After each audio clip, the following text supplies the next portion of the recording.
Hey, welcome to week 3 of May the Internet Be With You, our online video lecture series on the online Jedi community.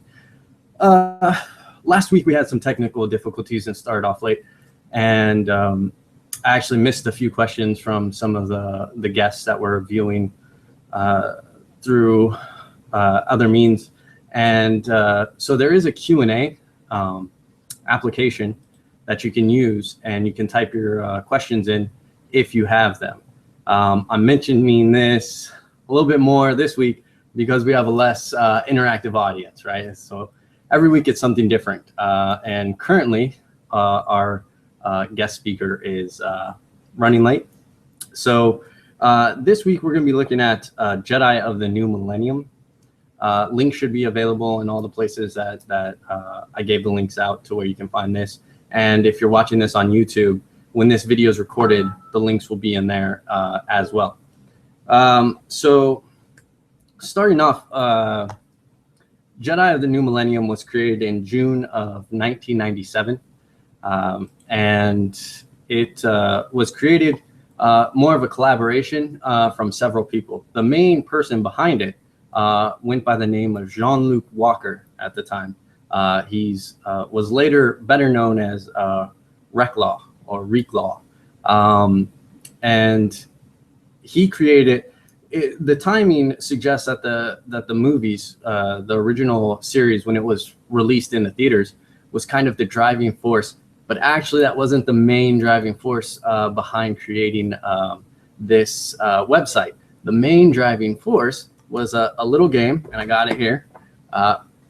Dark Forces 2 Jedi Knight, and this came out in 1997 and really continued the inspiration and the joy and the journey of becoming a Jedi.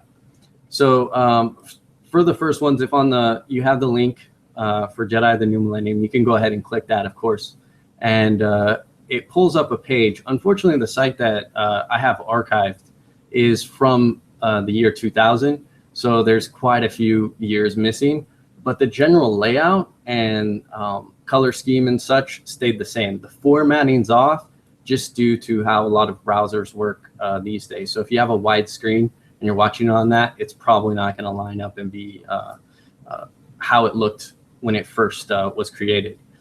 And this is just the news section. It kind of highlights Jedi politics a little bit. So it's interesting to read. You kind of read a little bit of the online drama that the online community faced, even Jedi. The internet culture is what it is.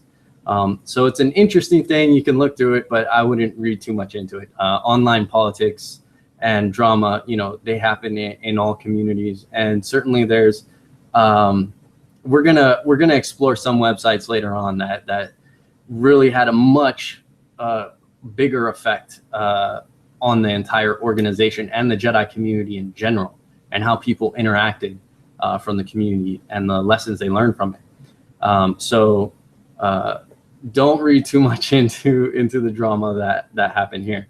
The first place I'd actually want to click on is down at the bottom. You're going to see all your links in blue writing right under that green April 12th news article. And the first one, we're just going to kind of go in order for a little bit here, is the Praximium. And the Praximium is the welcome page. This, in 1998, I believe it was, going into 1999, not quite 1999 yet. Yeah, definitely the summer of 1998 is when I found this. And again, this is from the 2000s, but the general layout was nearly identical. It didn't change much. There was a few additions, but when you first start off reading it, it gives you where the creator got a lot of his influence. And Jean-Luc Walker, as he was known then, was a student of Karis Nightflyer.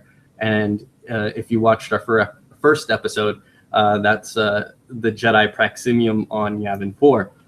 And you can kind of see the influence here on this page. You can see it kind of has that same establishment, kind of a role-playing setting, but at the same time establishing, okay, I've done this on planet Earth.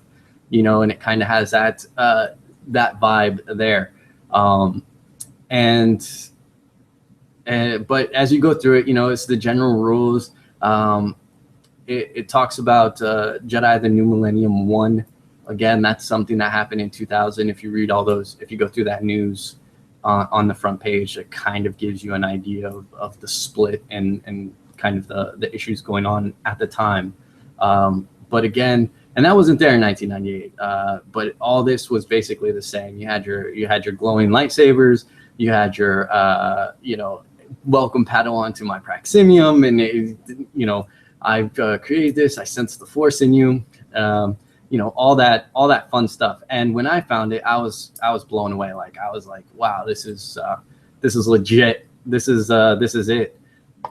So the very next thing we're going to go to, so you can look this over, but the very next thing we're going to go to, we're going to move right along before I get into questions. Unlike the 2 previous weeks, we're just going to move into the Grand Audience Chamber. Is the next link we'll be clicking on. And this one was just your training guidelines. As you can see here, it makes use of kind of the Star Wars imagery, but at the same time breaks down what you're looking at. And the reason I want to click on this page, just from, you know, you get your basic rules, right? Your form rules, but I wanted to touch on the form rule number 2. Okay, it says keep an open mind. We are not role players primarily, so unless in the RPG forum, please refrain from doing so.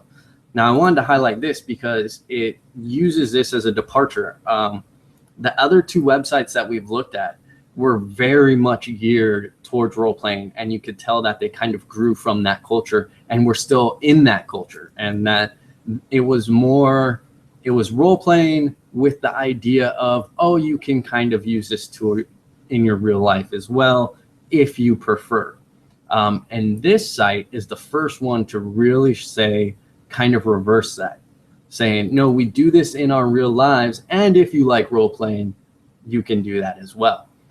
It was really a departure from any of the sites that I had seen at the time, and certainly since role playing was really the only time you got to really discuss Jedi ethics and Jedi philosophy, it was really refreshing and encouraging to find a place like this that really was like, okay, we want you to be a Jedi. And as you can see in the training guidelines, you know, the very last one there, you're required to practice Force abilities. It was about meditation. It was about getting, you know, it was about hands-on training. So it was very encouraging and very exciting for what we were doing at the time. And especially, I mean, this was the place. Like, if you were looking for real Jedi training, yeah, you could go through Jedi's, you know, Jedi lore site and kind of do the tests and do the trials and read the stories. You could go to Karis and kind of read those, you know, try to do the meditation that was offered, the calming breath and stuff. But it was very limited. And this was the first one that was really like, all right, we're going to get our hands dirty here. We're going to get elbow deep into this. And it was really, I was stoked when I found it. I was just, I was blown over. It was pretty amazing. But before we continue on with that, we're just going to check in on questions. And this time, like I said, there is a Q&A area that we can use. So if you're watching or if you're a guest and you have any questions, you can certainly type those out and we'll get to them when I do these pauses for any questions. Normally I would ask if anybody's here, but no one's here. Challenge of the week. I guess I'm not as great as teacher as I thought. But let's see. I'm not getting any questions on the Q&A yet. If you're typing them out and I continue on, we'll go back to them. Don't worry about it. They're there, and I'll be able to see them, and we'll be able to go back to them. All right. So no questions. So the next thing I want to take a look at over here is go to the beginner's index link. Again, down there at the bottom, beginner's index. And this is what they were teaching. These were all their lessons. Most of these were up by 1999. Not all of them. but most of them. And and in 1998, you had this as well. And so you can see the very first thing, like the required, recommended, advanced. Required, very first thing, what is it? The calming breath, right? You can click on it if you like, and it just breaks it down, much easier to read than Karis's site. Breaks it down for you on what the lesson is and how to go about it, and you have your 3-step process there. Going back, the one I wanted to point out, and we'll go down to the Jedi code, because I just love pointing out the different lessons on the code. We saw Karis's, interpretation of the code, and this one still using the 4-line code, even though the 5-line code had been created by this time, and it was created in a different form, the yet form, so emotion yet piece, and but not a lot of people used it. People were still very geared towards the books and the video games and things of that nature, and they hadn't grabbed on to the new code. So the old code from 1987 is like the main staple. So that's the one that they use. And unlike Karis, they decided to do a line-by-line breakdown. This is one of the first looks at the Jedi code, and the first one, I believe, that does a line-by-line breakdown for the Jedi code, at least that we have saved, that we can say definitely here it is. And again, it starts off with a little role playing. Again, that was more to keep the inspiration alive. I don't want people to get confused. Unlike Karis, where the line is really blurred, especially with Jedis, where the line Jedi lore, where the line is blurred. Here, role playing and this idea of the code was written by a Jedi whose name was lost during the Great Purge, things like that were meant to just keep the inspiration alive and just kind of keep you engaged. They weren't meant to be taken seriously. So that's just something to keep in mind while you look throughout the site. But here you get the line by line breakdown. It's not a lesson. I think we can really look at this lesson as a great way to show how far Jedi have advanced, right? If you look at the first line, there is no emotion, there is peace. It says right there, a Jedi must not have anger, fear, and aggression in mind. These are the ways of the dark side. We do know that when we act out of anger, or when we allow our fear to fully take control and make our decisions for us, that we tend to experience negative consequences, which, especially back then, we would attribute to the dark side. But to say a Jedi must not have anger, fear, and aggression very much shows a way of taking the first line a little bit too literally. Right? There is no emotion, there's peace. And that's just kind of how we looked at it back then. I know when I first started, I very much took the code in a very literal sense. Again, I didn't have a master or anything like that. I took it at face value. I didn't dig into it like a mantra. I didn't consider it like a sutra. I took it at face value. It is what it is, and that's how a Jedi behaves. Very stoic in nature, right? Really showing that influence of stoicism within the Jedi. But you're not going to find a Jedi these days that holds to that view. It's simply not going to happen. Now, last week I was asked by someone a question that I did miss in our Q&A area of this broadcast. Was someone asked which Jedi code I preferred. I'm going to have to continue. I'm going to have to put off that question even more. But I did want to bring it up to say, because we're going to cover the Jedi code. We're going to cover the history of the Jedi code, and we're going to be looking at these and, the different codes that have come out since then, and the different interpretations there are. And I'll definitely get into my preference there. But when I look at things like this, it makes a good case for why a lot of people moved away, and even why in the role-playing guide in 1996 that they changed the format of the Jedi Code. They wanted it much more, understanding. They wanted it to be more clear in thought. But if you go down to I think it's the second, or no, it's the last line here, and it's talking about not just about memorizing, but application. And that's, again, this is the first site that was like, no, we're applying this. This is something you do. This is something you live. But you see at the bottom here, and it's basically the last sentence where it says, try to find peace, seek knowledge, give up your passions, and feel the Force. No, do not try. Do. You gotta throw in the Yoda wisdom in there. But that small breakdown, I feel, is closer to how we interpret it today. Again, giving up your passions, it's not really kind of a Jedi teaching. One of the core examples I like to use is if Jedi had no passion, the Jedi path wouldn't exist. You have to have passion for what you do. You have to have passion for this path if you're living it. Otherwise, it'll drive you crazy. There's no other reason to do it, right? There's a lot of great paths of personal wellness and world betterment and things like that you could be doing. The reason why we choose it as Jedi is because we do have a love and passion and enjoyment of it. So, grain of salt, but that's why I wanted to point out this one. And because, it sets it up for our lesson. And I'm not sure when we're going to do that one. It might be next week. The Jedi Code might be next week, just because I'm really itching to get to that one. So, all right. So that was beginner's index. Let's go back. You're going to see some different, areas and some different lessons. If you want to go through them, you can. One of the things I wanted to point out is in recommended gray philosophy. Gray philosophies was created by Corin J. And he basically set up Gray Jedi.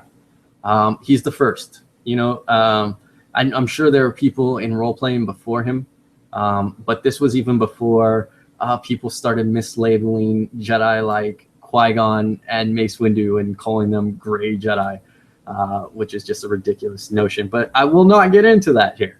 But he is the first one to be like Gray Jedi. And if you're curious about the philosophy he had behind that, you can check that out. Gray Jedi really flourished at Temple of the Jedi arts, which really became useful and popular under a person named Star. Their full screen name was Obi Star Kenobi, but basically just Jedi Star. And they really expanded it to the rest of the community and kind of got the lessons and information out there. So I'm going to talk a little bit more on that because Temple of the Jedi Arts has a little story here, and it is tied in. But before I do that, before I get into Gray philosophy and Temple of the Jedi Arts and things of that nature, we are going to see if we have some questions. And let's take a look. We have stuff.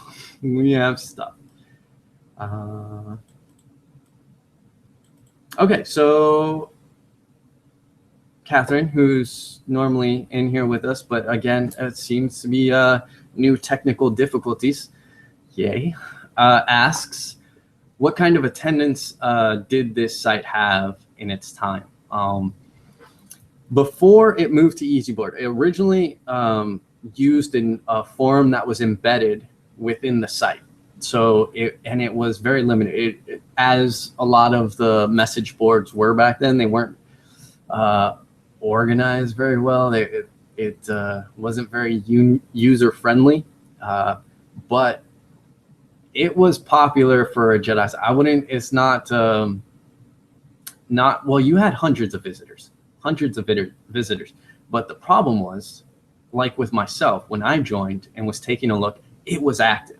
So you had, I would say, anywhere from 15 to 20 really active members, as in discussions going on all the time. I mean, there was like five 5 of the individuals, 5 of the Jedi there, that basically lived it. Like they were on all the time, and they're part of the creators of the site.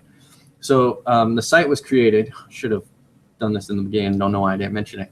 But the site was created mainly by Jean-Luc Walker, but Trad Davin, Josh Stefan, Jordan Dayloth, and Jonathan Tapp were all accredited for being creators, and they all wrote lessons. You'll notice that in the beginner's index that a lot of these guys were credited with that, and they really helped the site grow. But these guys, these like 5 guys were on there nonstop, and they were always engaging with students and always engaging with all the people who were interested.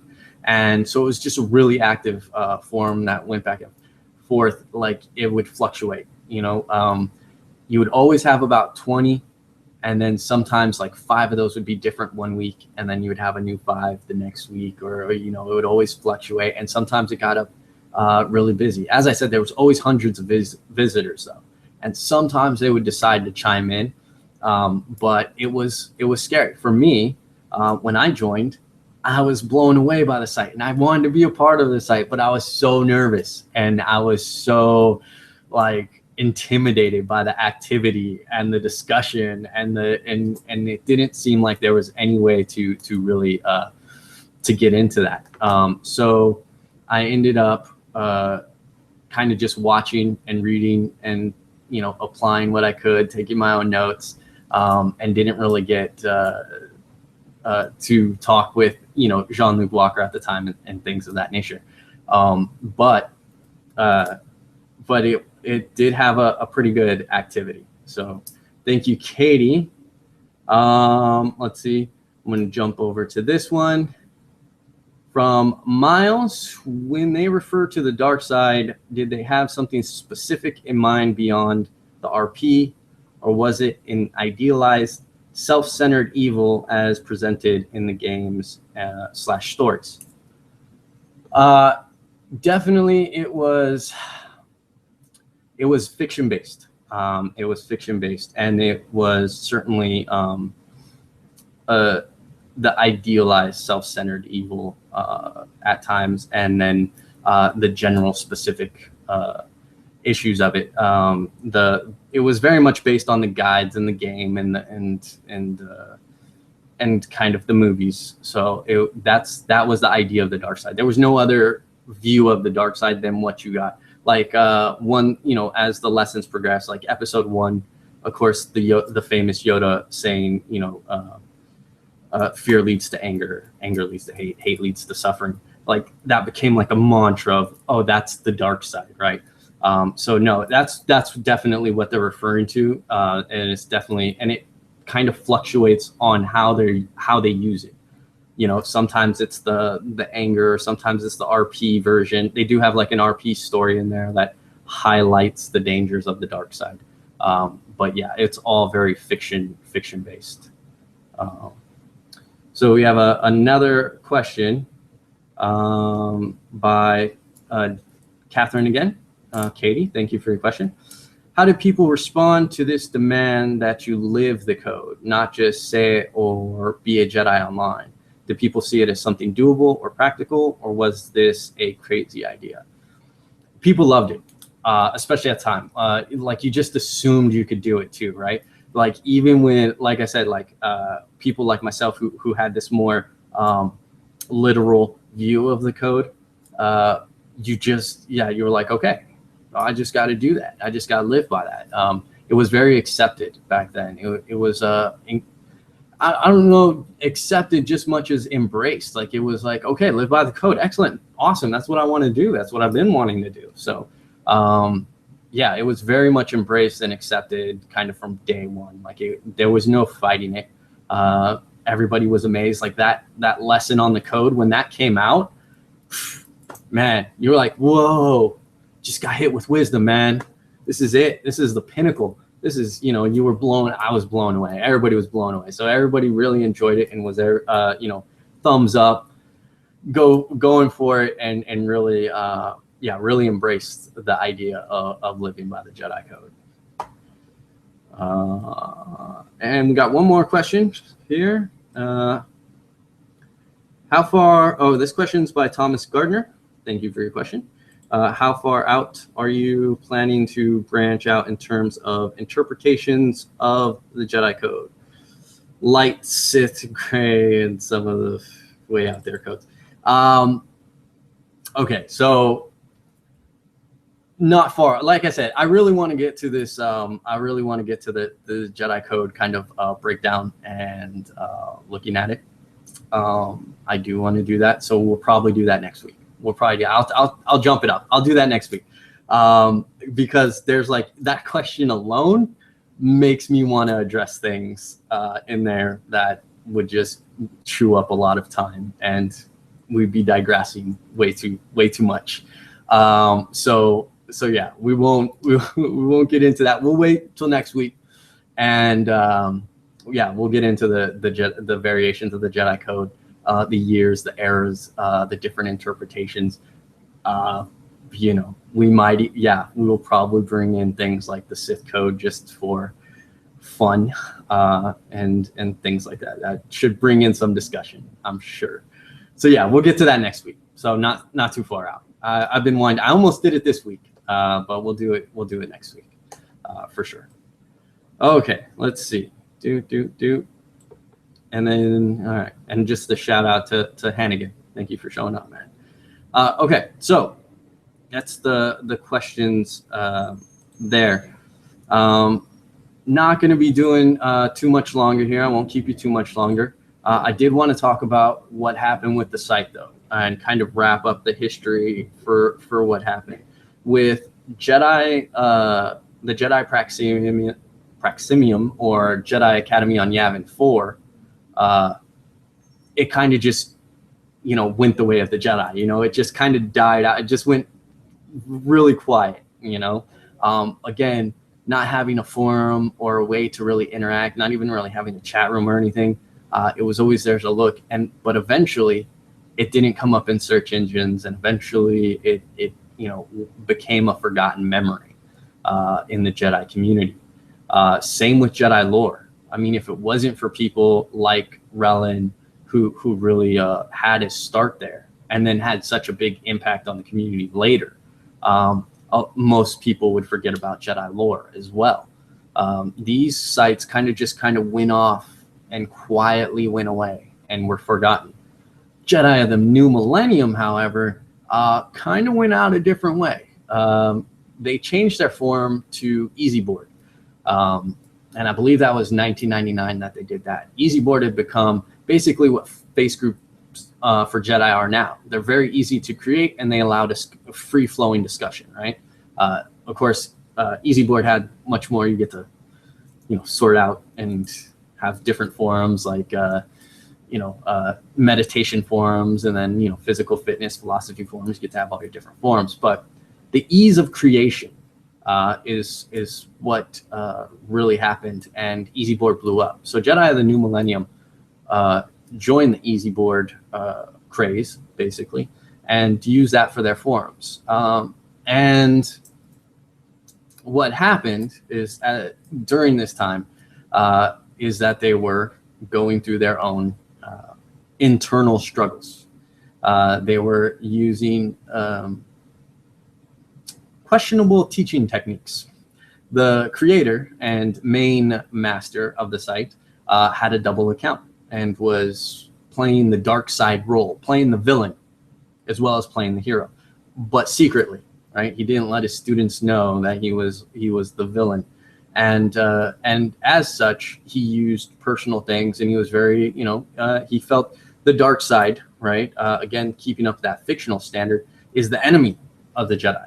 And so he attacked, and he was aggressive, and he was full of anger and in touch with his base emotions, and and it rubbed people the wrong way. Like, people didn't really like him, but at the same time, it did have that teaching tool of, well, how do you deal with aggressive people like that? Now Jedi could just be like, all right, go to YouTube comments, go to 4chan, interact with their community, show Jedi patience when dealing with those comments, but back then, so they felt they needed a villain to help instill the practical side of application, right? You have to be at peace, and you have to retain emotional stability when faced with anger and bigotry and attacks. And but when all this came out, it certainly created an atmosphere of distrust. It certainly, people were not happy because they had been personally attacked by someone who they thought was just an evil Sith Lord. And it turns out, oh no, this is the Jedi Master who's been writing these lessons. And so it created a lot of issues. And through that, other people who were very interested in being the master and running the show took advantage and sought to usurp the position of the CEO, if you will, of Jedi of the New Millennium. And this festered and eventually broke off into Jedi of the New Millennium 1 and Jedi of the New Millennium 2. Jedi of the New Millennium 2 ends up just changing their name and direction and focus, and they become Temple of the Jedi Arts. And this happens when basically Walker comes back and is like, I'm going to put things right. He did leave because of everything that happened. And so he took a step back and he did apologize. And, he was like, probably wasn't the best thing to do. And so he went away. The split happens. He comes back. He's like, all right, I'm going to clean this up, get the Jedi of the New Millennium going in the right direction again, move away from the politics and the drama. And then Jedi of the New Millennium 2, at the same time, starts creating their site into Temple of the Jedi Arts, which really focuses and became home of the Gray Jedi within the Jedi community. And so Temple of the Jedi Arts flourishes for a few years. But the people who created it, when you go through all that political and drama and you're fighting your heart out for something you really enjoy and have a passion for, you can only do that for so long. It does take its toll. And in that, you can start to lose your daily practices. You can forget to do your meditations. You can forget to walk away from the computer and the engagement and really get drawn in to that aggressive debating and fighting style, the idea that you have to fight for what you believe in. And so by the time Temple of the Jedi Arts was moving on and moving in a new direction, and none of that old drama played any part, the leaders were tired. They were burnt out.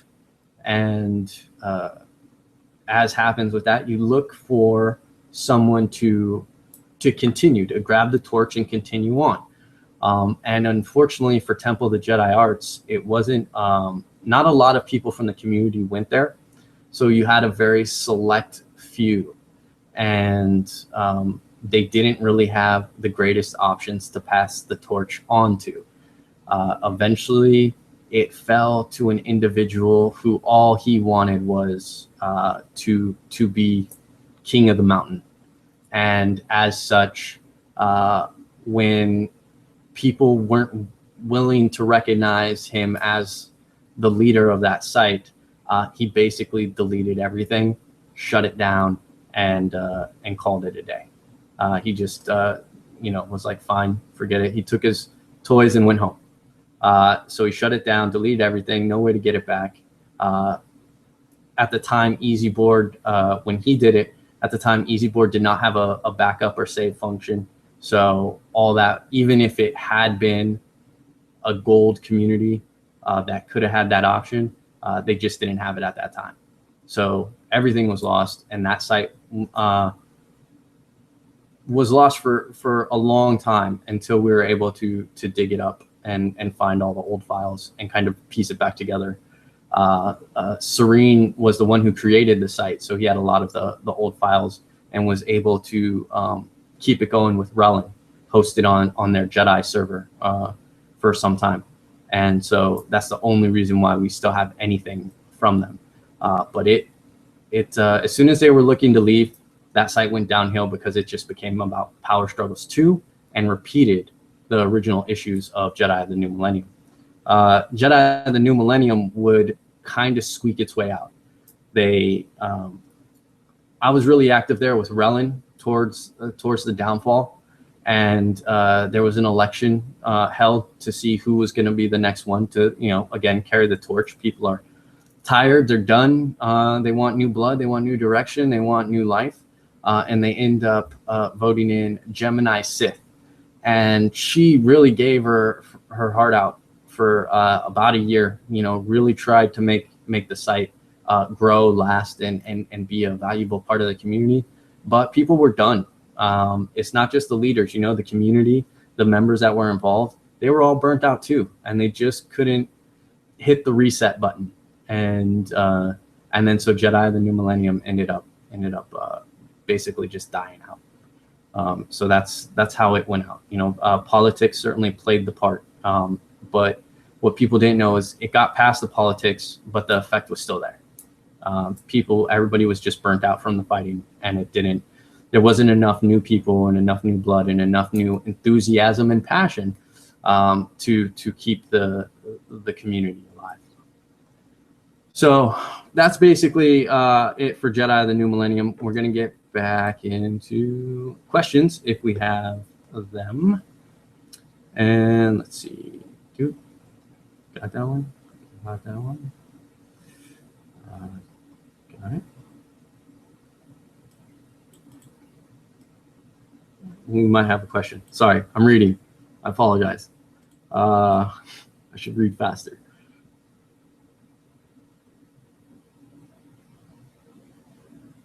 Okay, so I should probably just read these out loud. Well, I don't know if they're a question or not. Never mind. I'll work this out eventually. We'll get a good system going eventually. All right, so again, Jedi Katie asks, indirectness or dishonesty seems to be the downfall of a lot of sites, but that kind of misunderstanding seems to be so inherent to written/digital communication. How do we, as a community, not do that thing again and again? It's actually really, really easy. It's really easy. If you want your community to succeed, encourage people to be Jedi. A Jedi community run by Jedi, I promise you, wouldn't have these things. Just fact. The problem is, the reason why we see this is because you get members who become bored, basically. The Jedi path, it seems big, it seems complex, it seems like all this, like, oh my God, I got to do all this thing. I got to memorize this. I got to do that. I got to do daily practices. It seems very much like very complex, but it's not. It's really simple. And once you have it, you have it. And then it just becomes about keeping to that self-discipline and doing it.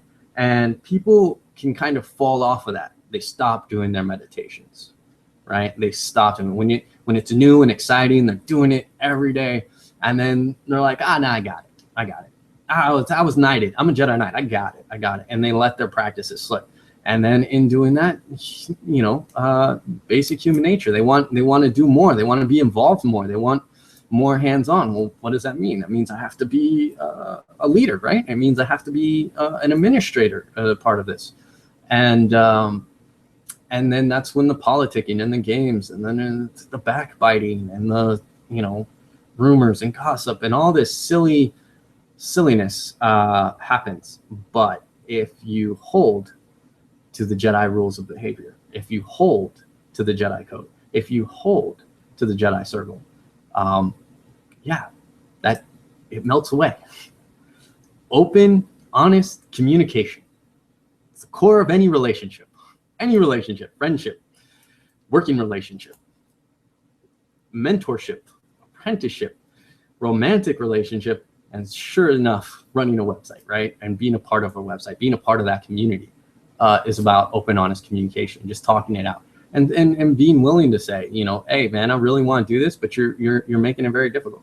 And just discussing things openly, being honest with how you feel and what you want to do, and where your frustrations lie. You know, a lot of people get mixed up, especially back then. The idea, remember, that a lot of people had more of a literal idea of the Jedi code, right? So you weren't supposed to show emotion or frustration or any of this stuff. But these are basic human things, and it's not about not having them. It's about how we deal with them, right? It's about emotional stability. It's about having them, acknowledging them, embracing them. So it's just about being a Jedi. So and voicing these things, not bottling them up, not trying to control them and stuff them down.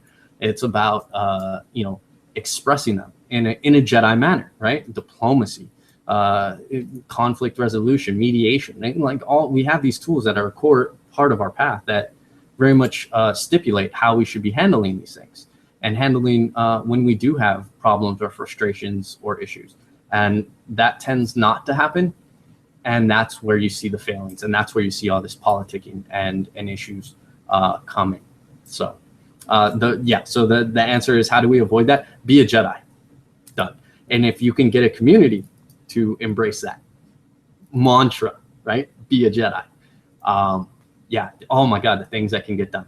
And we're seeing groups nowadays really succeeding in that, you know, because they are building that community that really is that way. And it's got to be honest though, you know, like you can't just say it and you know, rally around the wrong person, you know, and badly. You know, you really got to believe it, and you got to trust. And again, that all trust and respect is earned, right? And when that's earned through that open, honest communication, through the shared experiences, and being able to, and more interaction like this, you know, more FaceTime, you know, more voice, you know, offline gatherings, meetups, being able to really get a sense of the person, and so you can stand behind them, so you can extend your trust and respect to them, and not just assume, oh no, this dude created a website, so he must be a Jedi Master. Like, let's avoid that trap too. If we can avoid that, oh, he created a Jedi group, ergo he's a Jedi Master.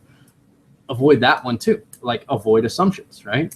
Let your opinion and rank about someone be based in something tangible, something you can point to, not just, oh yeah, I heard he was knighted at some website some time ago.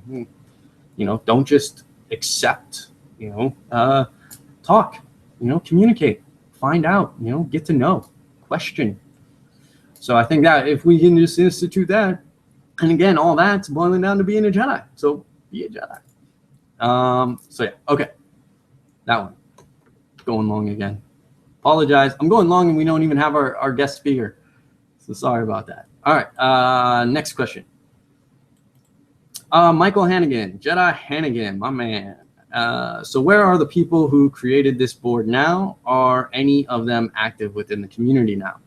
Active? No. The only person I know that still has a finger or a pulse on the Jedi community is the original creator, the main person who put it together. His name back then is Jean-Luc Walker. He's better known now as Jared Michaels, or J.A. Michaels, who there's a book out. He wrote a book. I forget the title, and it's not sitting anywhere on my desk over here. So sorry, Michaels, for that one. Sorry, Walker, my bud. I'll put a link. I'll correct that. I'll put a link when I get all this done. I'll share a link to the book. But he's the only one who is close to being around. By 2001, all of them were gone. The only people that were still around up to 2002 was Star, Obi Star Kenobi. And even he was just barely around, and he was really just trying to get the Temple of the Jedi Arts, a founder or someone to run it, but everybody else was gone by then. They were most of them left by 2000. When you look on that, all that new stuff and all that stuff was going down, a lot of people were leaving then and just didn't want to deal with it. It wasn't why they signed up, right? You don't sign up to be a Jedi to deal with online politics and backbiting and and all that stuff. It's not why we're here. So when it started turning that way, basically everybody left, and no one really ever returned in regards to that. I'm sure they popped in from time to time, because when you give so much of yourself, you're always curious, right? You always like, oh, I wonder whatever happened with that. But they were most likely met with the dead or quiet sites. So they never ventured really outside of their own site, right? They didn't like in 2000. There's a lot of Jedi sites, especially on Easy Board, right? There's hundreds by 2000. It's just the community had blown up, and they didn't really venture out. They didn't choose to join a different community or anything like that. So they end up just getting burned out and washed their hands and went their own way. And best wishes to them.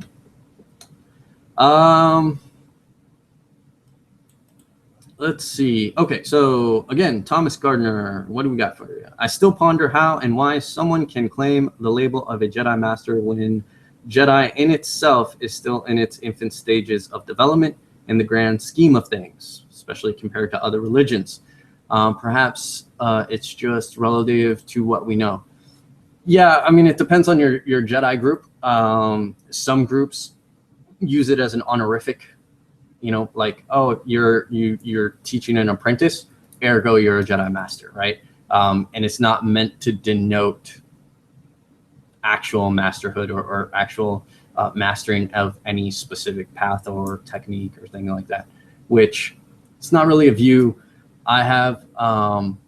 I prefer not to use the title. I very much am someone who feels that if you call someone a master, they should definitely exude that. They should definitely be a master of the path. And yeah, we haven't been around long enough. I have 20 something years, and all that means is I have a boatload of mistakes, right? There's no one out there who's gonna fail and face plant in the Jedi path and I won't be able to relate. I've done it. I've tripped on my face so many times. But yeah, maybe in another 20 years though, maybe I'll be comfortable with it. Maybe if I keep up my training, I keep up my studies, in another 20 years, maybe I can be there. But that would be basically, I'd be telling myself 40 years in the Jedi path alone. And maybe I'm master, but that's my harshness, right? That we are our own worst critics. So, it depends on the thing. Some people have standards like once you train 2 students, you're a Jedi master. It's an experience-based thing, I guess. I'm not a fan of the title, but everybody gets to choose how they use it. Some people use it to just mean mentor. Some people just use it to mean they're just replacing teacher. What are you gonna do till we can all agree on that? And I don't think we'll ever all agree on what the definition of a Jedi master is. We're just gonna have to accept that some people will hold it. I say if you're gonna call yourself a Jedi master, that's fine. At least live up to the Jedi Knight title. Just at least do that, and I won't have a problem with it. Katie, also love your point on ways we engage deeply with the community online while not getting burned out or overwhelmed. Super important. Yes, it is. When you do this day in, day out, you gotta, it's like anything. It is like anything. You cannot do anything too much. You will get burnt out. You will. You want to be able, and we want to create a community that nurtures that. Like, you have to have a place or a person you can go to. I bug Katie and Hannigan and Ross and even Miles, like, at times, and I'm like, stressed, dude. I need to talk. I need to vent. We need to just go out, stare at the stars, grab some coffee, whatever. We need to do something so I can take that step back. And because when you're just inundated and all the time, yeah, you definitely need to make sure you don't get burnt out, especially when you're dealing with the struggles of administration and leadership. When you're leading a community and when you are administering and moderating online action and even offline action, it's not as fun again, I don't think anybody came to the Jedi path so they could be a Jedi administrator, right? No one wanted to do that. Everybody wants what Yoda said Jedi don't want, right? They wanted the adventure of being a Jedi. They wanted the excitement of growing and learning the path and living as a Jedi Knight. How cool is that? And yeah, so that's what people come for. Then they realize, oh man, I got to do all this other responsibility stuff too. And it could get tiring. So yes, definitely learn to get your meditation on and keep your practices up and walk away when you need to. Let's see. Oh, there it is. Michael Hannigan. Did Jared write his book Nerd Tonight during this time, or was it worked on later? So Nerd Tonight is a book. Thank you, Hannigan. And he wrote it later, much later. Yeah, that was years. I think it was 2008. I think it was when he started working on it. He had already gone through a whole process and everything else. If Randy was here, he would be able to clarify, because Randy lived with them for a time. Again, like kind of way after all this stuff. And he was kind of his live-in student. And the book was written even after that. So yeah, it was definitely later on, and it was definitely written in reflection. Not everything in there is accurate as far as dates and things of that nature, but they're accurate in references. Like in his book, he gives the wrong creation date. He says 1996 is the date that Jedi the New Millennium was created, but he says it was due to this, and this didn't come out until 1997. So the reference point is accurate, but the date is off. Just, grain of salt, again, when reading books. Don't just, because it's printed, accept it as gospel, So yeah, it's he did do it later on and reflected on it, and that's more of like his personal journey as well. And it's not a whole lot on. There's the first few chapters are on Jedi the New Millennium, but it talks about his whole growth and going through life and stuff. It's an interesting book. You definitely pick it up if you're interested in that. It does have a bunch of Jedi lessons in there. But those are all newer too. Well, not all of them. He has a lot of the ones from the websites, but he also then adds in the ones as he developed them later on in life. So he has his what you would call his newer stuff, I suppose, in there. Let's see. I think this is our last question, because we're going long. It's actually an hour, even though I've always said it was going to be an hour. But all right, that's mostly my fault. I know I'm rambling and I'm digressing on topics. All right, last question. Thomas Gardner asks us, how far out? Oh, no, wait, that's the other one. No, so that just got voted. Other ones just got voted up. So let's see.